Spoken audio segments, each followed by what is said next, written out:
Hey everyone, how are you? I am great. The last 2 days of warm weather and sunshine have done me some good. I hope that you have been outside getting some vitamin D. I also had to go out today. My daughter had a doctor's appointment, and then we stopped for some things at the store on our way home, and it was like the excitement of a lifetime. Man, I tell you, I'm just, exhilarated. I wanted to come on here and just say thank you to TT, who has done another prayer video on here for us. And she just did such a great job. And I love that she was talking about persistence in prayer. Persistence in prayer and persistence and tenacity and boldness are things that have just been resonating with me lately. And I am thinking of the story of the neighbor who received an unexpected guest in the middle of the night and has nothing to give them, no food to give them.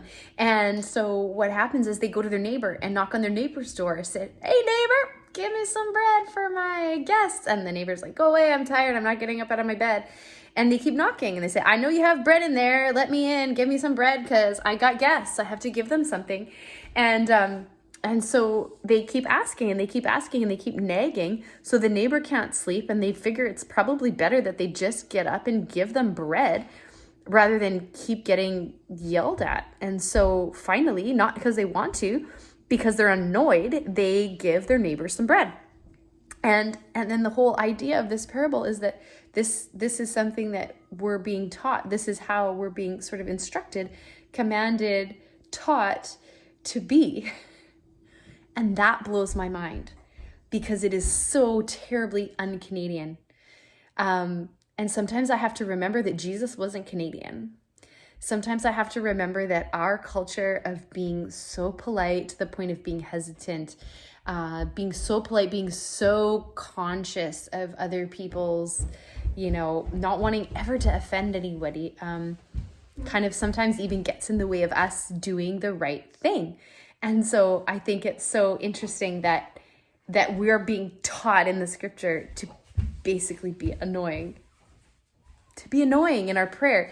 And one of the scriptures that TT had read was ask and keep asking, knock and keep knocking, and the door will be open to you. There's something to be said for persistence.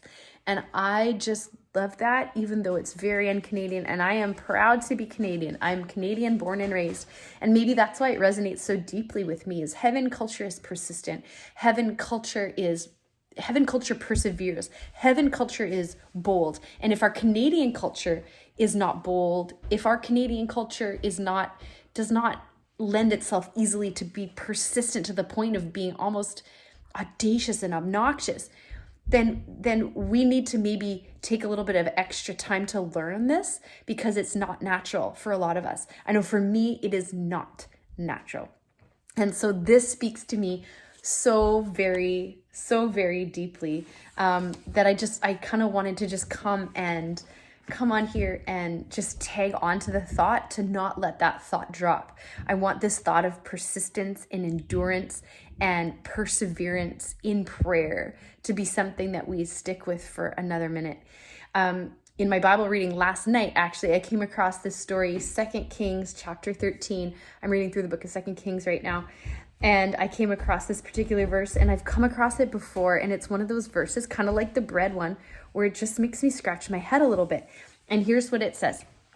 It says, verse 14, when Elisha was in his last illness, King Jehoash of Israel visited him and wept over him. My father, I see the chariots and charioteers of Israel," he cried. Elisha told him, "Get a bow and some arrows." And the king did as he was told. The king did as he was told.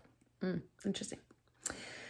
Elisha told him, "Put your hand on the bow." And Elisha laid his own hand on the king's hands. And then he commanded, "Open the eastern window." And he opened the window. And then he said, "Shoot." So he shot an arrow. And Elisha proclaimed, "This is the Lord's arrow, an arrow of victory over Aram. For you will completely conquer the Arameans at Aphek."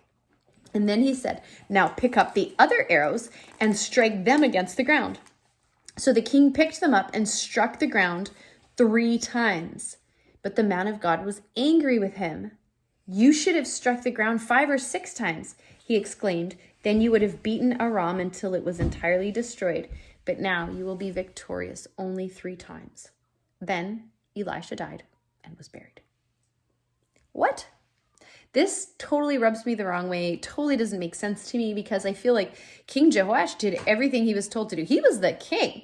He was the king, and Elisha tells him to get a bow, so he gets a bow. He tells him to pick it up, he picks it up. He tells him to open the window, he opens the window. He tells him to shoot, he shoots. He tells him to pick up the other arrows, strike them on the ground, and he does. He picks them up and he strikes them on the ground. He didn't tell him how many times to strike them on the ground. He just said, strike them on the ground. So he struck them on the ground. If it was me, I probably just would have struck them on the ground once. He strikes them on the ground 3 times, and he gets in trouble. He gets in trouble. The king gets in trouble from the prophet, saying, you should have struck it more, because you would have had complete victory, complete defeat of the Arameans. But now you will only defeat them 3 times. What's the lesson? To me, it says the lesson, again, is perseverance. To me, the lesson is passion. To me, the lesson is go hard or go home. Complete victory. Go for it. It seems like time and time and time again in scripture, we're getting the message, we're being told, you can't go too far. You can't push too hard.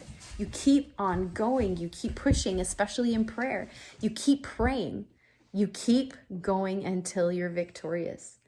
And I guess he knew this was a prophetic act, because he said, now pick up the other arrows. Oh, he said, this is the Lord's arrow, the arrow of victory. So I don't know if he was supposed to think these other arrows were something else. I don't know. Maybe he was supposed to know that it all had to do with victory. I don't know how he was supposed to know. But he didn't persist. He didn't go as hard as he should have gone. Like, go hard or go home. And so we want to go hard. We want to go hard after God. We want to chase God. We want to be God chasers. I don't know if you've ever read that book by Tommy Tenney called God Chasers. It's a good read. I would encourage you to read it. But for now, if I could just encourage you in one thing, and it would be this: go hard after God. Persist in prayer. Knock and keep knocking, like TT said. Ask and keep asking. Be persistent. Push to the point. Be bold in your prayers. Be persistent. And you'll never know what God's going to do. God bless you. Till next time.